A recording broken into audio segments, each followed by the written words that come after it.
Hi, నేను యోగశ్రీ. ఇప్పుడే నేను 'త్రికాల' అని ఒక మూవీ చూశాను. అందులో మాస్టర్ మహేంద్రన్ ఉన్నాడు కదా, తను అండ్ శ్రద్ధా దాస్, అలానే అజయ్, వీళ్ళు ముగ్గురు కూడా యాక్ట్ చేశారు. ఇది మనకి కరెంట్లీ ఫస్ట్ సన్ నెక్స్ట్లో వచ్చింది. సరే అని చెప్పి చూస్తే తర్వాత ప్రైమ్ వీడియోలో కూడా వచ్చింది. మళ్ళీ చూసానేమో జియో హాట్‌స్టార్‌లో కూడా వచ్చింది. సో మీరు ఎక్కడ చూడాలనుకున్నా మీకు ఏదో ఒక ఓటీటీ ఉంటే చాలన్నమాట. ఎక్కడో దగ్గర చూసేయొచ్చు ఈ మూవీ ప్లాట్ ఏంటంటే ఏదో సనాతన ధర్మ అని చెప్పి ఫస్ట్ స్టార్ట్ చేస్తారనమాట.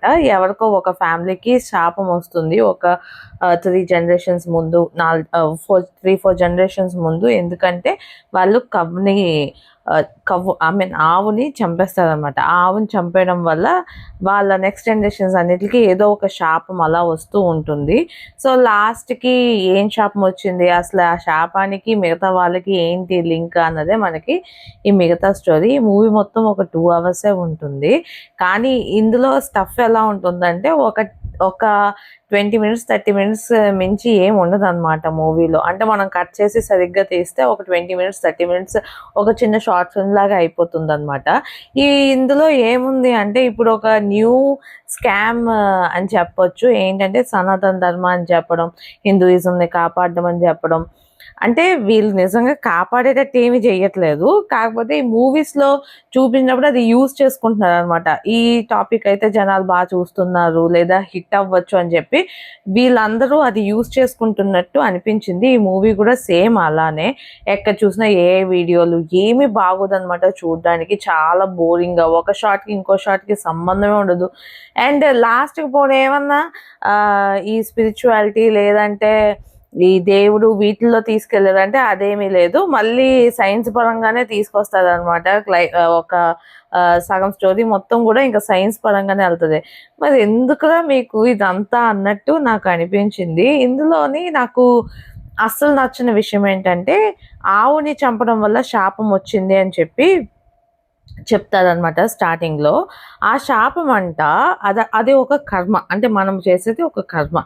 ఆ కర్మని ఎలా వదిలించుకున్నాడంట, ఎవరో ఒకరు వాళ్ళ మదర్ని చంపేసి ఆ కర్మని తీర్చుకున్నారంట. నాకు ఫ్యూజులు పోయాయి అనమాట.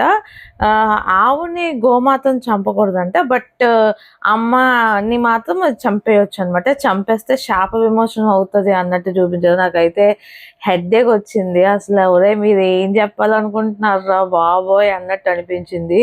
వీళ్ళకి మాట్లాడితే స్టార్టింగ్లోని, ఎండ్లోని, మధ్యలోని ఇదొక మైథలాజికల్ దేవుడు ఉన్నాడు, లేదంటే ఇంకా ఇలాగే ఏదో ఒక కమర్షియల్ టాపిక్ తీసుకొచ్చి అటు ఇటు తిప్పి మనకి పిప్పి చేసి పెట్టినట్టు అనిపించింది అనమాట. నాకైతే అస్సలు నచ్చలేదు. నాకు ఇలాంటి మూవీస్ నచ్చవు. ఎందుకంటే ఇదే ట్రెండ్ అయిపోయింది అనమాట. ఇంకా అన్ని ఇలాంటి మూవీస్ వస్తున్నాయి చాలా వరకు. స్టోరీ ఏమి ఉండదు, చూపించడానికి ఏమి ఉండదు, పోనీ సిన్సియర్గా తీస్తారంటే అది ఉండదు.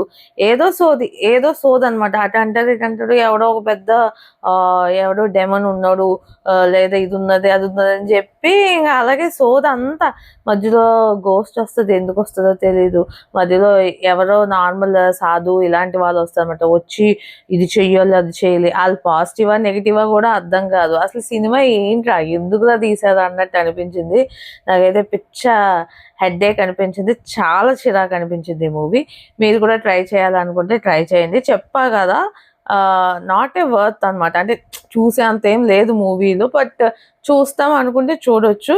అండ్ సన్ నెక్స్ట్లో ఉంది, జియో హాట్‌స్టార్‌లో ఉంది, అండ్ ప్రైమ్ వీడియోలో కూడా ఉంది. మీరు ఎక్కడ కాస్తే అక్కడ చూసేయచ్చు. అండ్ ఈ వీడియో మీకు నచ్చినట్లయితే మాత్రం ష్యూర్గా లైక్ చేయండి అండ్ షేర్ చేయండి.